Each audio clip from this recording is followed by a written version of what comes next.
Good morning students, मैं Shailesh Kumar Yadav sunshine senior secondary school Jakiniya से।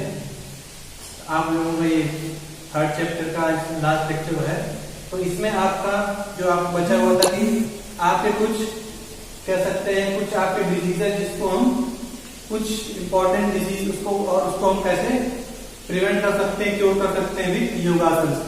ठीक, तो हमने लास्ट लेक्चर में पढ़ा था ओबेसिटी के बारे में, डायबिटीज के बारे में और वो कैसे होते हैं और उसका आप कह सकते हैं कि योगासन से उसको हम प्रिवेंट कर सकते हैं, क्योर कर सकते हैं। ठीक, तो आज हमारे जो बचे हुए हैं आपके दो और बचे हैं। एक आपका और था, एक कह सकते हैं डिजीज और थी आपका बैक पेन, लेकिन वो इस बार सीबीएसई ने उसको आपके सिलेबस से हटा दिया, तो उसको हम इसमें नहीं पढ़ेंगे। तो सबसे पहले हम बात करते हैं अब आज अस्थमा की, और सेकंड है आपका हाइपरटेंशन। देखिए अस्थमा मतलब हो गया आपका दमा। ठीक, तो देखिए इसमें होता क्या है, ये आपका एक रेस्पिरेटरी सिस्टम से संबंधित आपका डिजीज है, जिसमें आपका क्या होता है, जिसमें आपका जो होती है, जो मसल्स होती हैं जिनसे आपकी एयर जाती है, ठीक है, लंग्स के बाद, तो उसमें क्या हो जाती है, कॉन्ट्रैक्ट हो जाती है, छोटी हो जाती है, जिससे आपको प्रॉपर अमाउंट में एयर आपके लंग्स को नहीं मिल पाती है, जिससे आपको सांस लेने में दिक्कत आती है। ठीक, तो देखिए इसको कहते हैं it is a disease related with respiratory system, यानी आपके एक रेस्पिरेटरी सिस्टम से रिलेटेड डिजीज है। In this cause contraction in the tube, this reduce the amount of air in the lung. देखिए जो आपका जो ट्यूब्स है जिससे हमारी एयर लंग्स में जाती है, इन करती है, वो कॉन्ट्रैक्ट हो जाती है, उसका साइज क्या हो जाता है, रिड्यूस हो जाता है, जिसकी वजह से क्या होता है, उनको प्रॉपर अमाउंट में एयर नहीं मिलता, जितना चाहिए उतना एयर उनको नहीं मिल पाता है, जिससे क्या होता है, उनको सांस लेने में दिक्कत आती है। उसी को हम क्या कहते हैं, अस्थमा कहते हैं।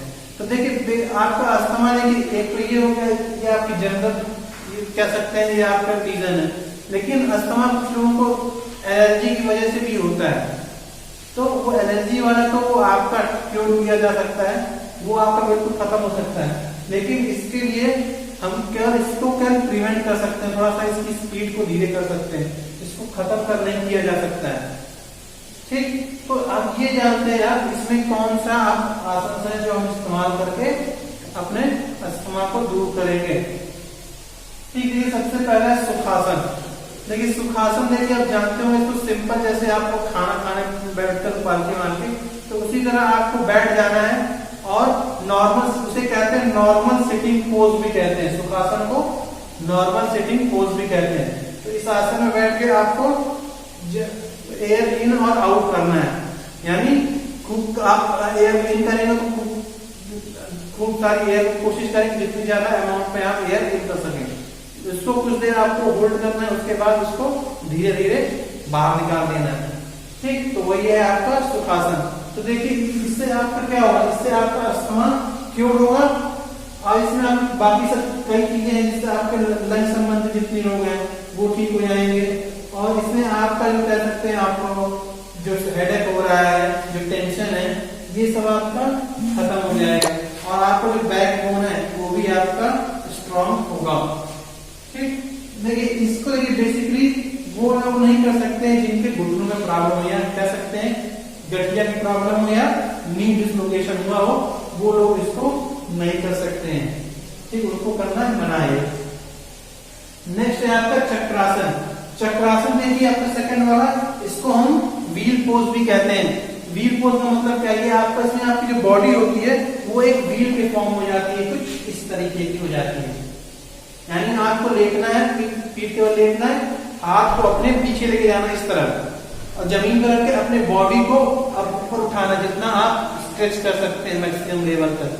ठीक, उसी को आप क्या कहते हैं, चक्रासन या व्हील पोज कहते हैं। तो देखिए इससे होता क्या है, इससे आपका फायदा क्या आता है, पहला तो अस्थमा आपका दूर होता है, प्रिवेंट होता है, और आप कह सकते हैं आपके बैक स्पाइनल कॉर्ड होती है वो आपकी फ्लेक्सिबल होती है, आपकी जितने भी लेग्स की मसल होती हैं, पीठ की जितनी मसल्स होती हैं वो फ्लेक्सिबल बनती हैं, मजबूत बनती हैं, और जो आप कह सकते हैं डाइजेशन से जुड़ी जितनी समस्याएं होती हैं, आपके पेट से जुड़ी समस्याएं होती हैं, वो इससे दूर होती हैं।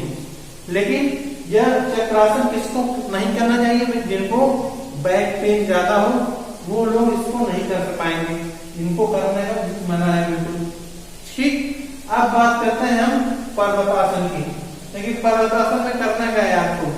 पर्वतासन में आपको सीधे खड़े होके, या आप कह सकते हैं आप इसको बैठ के भी कर सकते हैं, बैठ के बस आपको हाथ ऊपर ऐसे करना है, हाथ और ऊपर स्ट्रेच करना है, जितना ऊपर स्ट्रेच कर सकते हैं वो करना है। ठीक, तो इसको देखिए, इसको आपको क्या फायदा मिलेगा? आपका अस्थमा इससे प्योर होगा, यानी कम होने के चांस बढ़ जाते हैं इससे। ठीक, लेकिन इसको भी जिनको घुटने में दिक्कत होती है, नी की प्रॉब्लम है, वो लोग इसको नहीं कर सकते हैं। अब अगला है हमारा गोमुख आसन। देखिए गोमुख आसन जैसे हमने इसको आपको लास्ट लेक्चर में बताया था, गोमुख आसन मतलब यानी इस आसन में कुछ ऐसा रिजेंबल करेगा कि जैसे आपका काऊ का मुंह होता है उस तरह का। ठीक, इसमें आपको क्या करना है? अपना लेफ्ट पैर को मोड़ना है और राइट पैर को उसको क्रॉस में ले जाकर रख देना है, और फिर जो लेफ्ट जो हाथ है उसको पीछे ले जाके, ठीक, पीछे से नीचे से ले जाके ले जाना है, और राइट हैंड को या अपने ऊपर से ले जाके दोनों हाथ को पकड़ के स्ट्रेच करने की कोशिश करनी है। तो इससे आपका क्या होगा? इससे आपका अस्थमा दूर होगा, और जो आपके जो शोल्डर हैं, आपके जो पीठ की जो मसल्स हैं वो आपकी मजबूत होंगी, गर्दन की जो आपकी जो कह सकते हैं जो हड्डी होती है वो आपकी सब मजबूत होंगी। लेकिन गोमुखासन कौन नहीं कर पाएगा? जिनको शोल्डर डिसलोकेशन से हुई कुछ दिक्कतें हुई, जैसे किसी का शोल्डर डिसलोकेट हुआ हो या किसी को कोई चोट लगी हो जिसकी वजह से वो जॉइंट्स में कुछ पेन होता है, तो उसकी वजह से वो लोग गोमुखासन नहीं कर पाएंगे। ठीक, देखिए अगला है आपका मत्स्य आसन। देखिए मत्स्य आसन, इसको हम फिश पोज भी कहते हैं। देखिए आपका चक्रासन, देखिए चक्रासन को हम क्या कहते हैं? वी पोज कहते हैं। ठीक, और इसको हम कहते हैं normal sitting pose, normal sitting pose. ठीक, ये है आपका व्हील पोज, ये व्हील पोज हो गया। ठीक, ये पर्वतासन, और इसको आप कह सकते हैं, ये आप नॉर्मली इसे आप पद्मासन में कह सकते हैं, या सुखासन का ये टाइप है। गोमुखासन मतलब होता है काऊ पोज, और मत्स्यासन मतलब फिश पोज होता है। जैसे नाम से समझ में आ रहा है मत्स्य, मत्स्य का मतलब होता है, संस्कृत वर्ड है जिसका मतलब होता है फिश। ठीक, तो देखिए अब हम जानते हैं मत्स्य आसन के बारे में। मत्स्य आसन में हमको करना क्या है? इसमें हमको अपने दोनों पैरों को पीछे मोड़ देना है और लेट जाना है। ठीक, दोनों पैर आपके आपस में, जैसे आप लोग वज्रासन में बैठते थे पैर पीछे मोड़ के, उसी तरह इसको पैर पीछे मोड़ना है और आपको लेट जाना है। लेकिन उसके बाद आप करना क्या है? आपको अपनी बॉडी को गर्दन के ऊपर रखना है, सॉरी हेड के ऊपर रखना है, जितना अपनी बॉडी को आप ऊपर स्ट्रेच करके, और जमीन पे आपका अपना हेड रखेंगे। ठीक, तो देखिए इससे होगा क्या? इससे आपका अस्थमा दूर होगा। देखिए इससे आपका ये हिस्सा स्ट्रेच होगा, तो इससे आपको जो अस्थमा संबंधित जितनी प्रॉब्लम होगी वो रिड्यूस हो जाती हैं, और आपका डाइजेशन से जुड़ी जितनी समस्याएं, जितनी बैकबोन से जुड़ी समस्याएं हैं वो आपकी ठीक हो जाती हैं। लेकिन इसको कौन नहीं कर सकता है? देखिए इसमें बेसिकली आप गर्दन का इस्तेमाल हो रहा है, गर्दन प्रेशर आपके पड़ रहा है, तो जिससे गर्दन की कुछ गर्दन संबंधित कुछ रोग की प्रॉब्लम है, बोन में कुछ प्रॉब्लम है, तो वो लोग इसको नहीं कर सकते, उनको मना करना। और दूसरा आपका जिसको बैक पेन ज्यादा होता है उसको भी ये करना मना है। ठीक, तो ये था आपका अस्थमा के बारे में। अब आपका लास्ट बचता है हाइपरटेंशन। हाइपरटेंशन आप इसे कह सकते हैं हाई बीपी भी कह सकते हैं। ठीक, उच्च रक्तदाब कह सकते हैं। देखिए इसको कहते हैं हाई ब्लड प्रेशर, यानी उच्च रक्तदाब। लेकिन क्या ये एक condition in which the strength of blood against the walls of the artery is very high. देखिए ये एक कंडीशन है जिसमें क्या होता है, जिसमें ब्लड का फ्लो जो होता है आर्टरीज में, जो स्ट्रेंथ होती है ब्लड की आर्टरीज में, वो क्या होती है, वो बहुत ही ज्यादा बढ़ जाती है। और वो बहुत ज्यादा हमारे आर्टरीज के वॉल, जो ब्लड है वो हमारे आर्टरीज के वॉल में बहुत ही ज्यादा प्रेशर देने लगता है। इसी को हम क्या कहते हैं, हाइपरटेंशन कहते हैं। ठीक, तो देखिए इसके कॉजेस क्या है, इसकी वजह क्या है।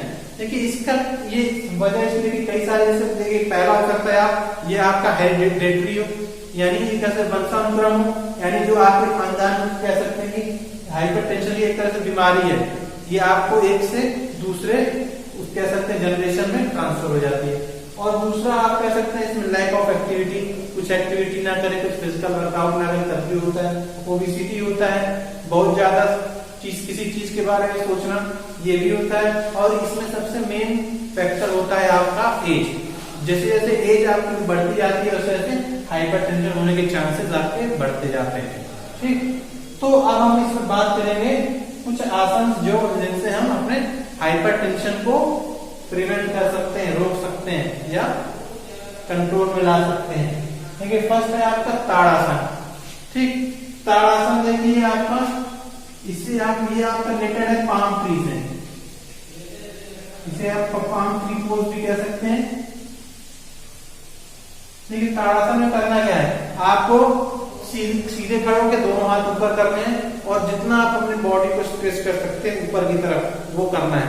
ठीक, तो इससे आपका क्या होगा, इससे आपका जो ब्लड फ्लो है वो आपका, ठीक है, वो ब्लड फ्लो आपका रेगुलेट होगा, कह सकते हैं आपके सही तरीके से फ्लो होना स्टार्ट हो जाएगा। और आपको जैसे कह सकते हैं जो टेंशन होता है, जो स्ट्रेस होता है, आपके माइंड को ये स्टेबल करने में मदद करता है। दूसरा है आपका भुजंगासन। देखिए भुजंगासन आप लोगों ने पढ़ा है, इसमें आपके जो आगे वाला हिस्सा उसको आपको पेट के बल लेटना है और इसमें आपको हाथ आगे रख के आगे वाली बॉडी को स्ट्रेच करना है, जितना आप ऊपर स्ट्रेच कर सकते हो। ठीक, तो ये आपका जो ब्लड का फ्लो है उसको बढ़ाता है बॉडी, जिससे आपका हाइपरटेंशन जो होता है वो कम होता है और जिससे आपको बैकबोन संबंधी जितनी दिक्कतें होती हैं, हार्ट संबंधी जितनी दिक्कतें होती हैं, ठीक, आपके स्पाइन को फ्लेक्सिबल बनाता है। ठीक, नॉर्थ इंडियन काम करता है। आप भुजंगासन को भी आप क्या कहते हैं, भुजंगासन को आप कहते हैं कोबरा पोज। इसका नाम ध्यान रखिएगा, इससे जुड़े क्वेश्चंस आपके पेपर में पूछे जाते हैं। ठीक, देखिए अगला है आपका अर्धमतेंद्र आसन। अर्धमतेंद्र आसन देखिए उसमें करना ये भी बताया हुआ है, लेफ्ट पैर आपको मोड़ के राइट पैर उसको क्रॉस में ले जाना ऊपर से और एक साइड बेंड करना है। जो पे समझिए जैसे आपका लेफ्ट पैर नीचे है तो आपको लेफ्ट साइड घूमना है। ठीक, और उसके बाद जब घूम के आप सीधे हुए तो उसके बाद वही सेम प्रोसेस आपको क्या करना है, आप क्या करेंगे, राइट पैर नीचे करके लेफ्ट पैर को क्रॉस करेंगे और राइट साइड घूमेंगे। ठीक, तो देखिए इससे क्या होगा, इससे आपको जितने भी यहाँ ग्लैंड्स होते हैं, जितने भी आपकी मसल्स होती हैं, वो उनका कह सकते हैं उनका वर्कआउट होता है, या कह सकते हैं उनको थोड़ा सा रोटेशन होता है, तो उनमें फ्लेक्सिबिलिटी आती है, मजबूती आती है, जिसकी वजह से जो हार्ट का फ्लो, सॉरी जो ब्लड का फ्लो होता है हार्ट से, वो आपका नॉर्मल होता है, वो कोशिश होती वाली इससे नॉर्मल होने की कोशिश, मतलब आपका जो बीपी है वो कंट्रोल में रहता है। और ये इसको किसके लिए करना चाहिए, जिसके भाई पेट में संबंधित कुछ दिक्कत हो, जो कह सकते हैं औरतें जो प्रेग्नेंट होती हैं 2-3 महीने की, उनको नहीं करना चाहिए, या जिसको पेट में अल्सर हो या हर्निया की प्रॉब्लम हो, ठीक, या नी डिस्लोकेशन की प्रॉब्लम हो, उसको ये नहीं करना चाहिए। अगला है आपका शलभासन। देखिए शलभासन देखिए करना चाहिए, ये ठीक आपके भुजंगासन का ठीक उल्टा है। देखिए भुजंगासन में आप क्या कर सकते हैं, पेट के बल लेट के अपने आगे वाले हिस्से को जितना भी स्ट्रेस ऊपर ले जा सकते थे ले जाते थे। ठीक, लेकिन शलभासन में करना क्या, आपको शलभासन थोड़ा सा आपको भुजंगासन से थोड़ा सा कठिन पड़ता है, क्योंकि आप भुजंगासन में आगे हाथ पे सपोर्ट ले लेते थे, लेकिन शलभासन में क्या करना है, आपको आगे वाली बॉडी जो आगे कमर तक है उसको आपको फिक्स रखना है, और जो पीछे वाले लेग का हिस्सा है उसको ऊपर ले जाना है, सीधा वो बिल्कुल स्ट्रेट करके सीधा ऊपर ले जाना है। ठीक, इसी को हम शलभासन कहते हैं। तो देखिए इससे होता क्या है, इससे आप क्या होता है, जो ब्लड होता है आपका फ्लो होता है किधर, हार्ट की तरफ फ्लो होता है, तो जिससे आपके हार्ट को ज्यादा से ज्यादा अमाउंट में ब्लड मिलता है। ठीक, जिससे आपका हाइपरटेंशन के चांस कम होते हैं। ठीक, जिससे आपके प्रेशर कम बनता है और इससे आप कर सकते हैं जो आपके स्पाइन से रिलेटेड समस्याएं होती हैं वो दूर होती हैं। और आपको जो कहते हैं ब्लड को जो आपका उल्टा होता है, हार्ट की तरफ होता है, तो हार्ट को ज्यादा ब्लड मिलेगा तो आपके जो कह सकते हैं जो आपका जो हार्ट है उसको जब ब्लड ज्यादा मिलेगा तो उसकी फंक्शनिंग भी अच्छी हो जाती है, एफिशिएंसी उसकी बढ़ जाती है। ठीक, लेकिन इसको भी जिसको बैकबोन की प्रॉब्लम है वो लोग इसको नहीं कर पाएंगे, उनको करना ये मना है। ठीक है, तो ये था आपके इस चैप्टर में। आप जैसा जानते हैं कि लास्ट आपका टॉपिक था बैक पेन और उसके कुछ जुड़े कुछ आसन, तो वो आपके सिलेबस से इस साल हट गया है। ठीक, तो ये था आपका third chapter yoga and life style.